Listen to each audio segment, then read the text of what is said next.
टंडोला yard से report आफाक अहमद खानजादा।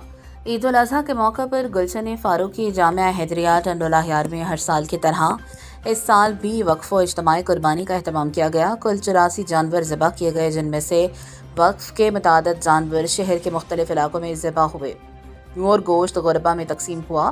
पहली बार Jamia Haidariya टंडोला yard की जानिब से थर के पसमानदा इलाके में भी कुर्बानी की गई, वहाँ भी गोश्त गुरबा व मसाकीन में तकसीम किया गया। इस मौका पर मीडिया से बातचीत करते हुए जामिया हैदरिया टंडोला यार्ड के नायब मोहतमिम सैयद सिकंदर शाह ने कहा, जामिया हैदरिया टंडोला यार्ड इल्म की रोशनी फैलाने के साथ जहालत और गुर्बत के अंधेरे भी मिटा रहा है। किसी भी सियासी और दीनी जमात के कारकुन टीम जामिया हैदरिया टंडोला यार्ड का हिस्सा बन सकते हैं।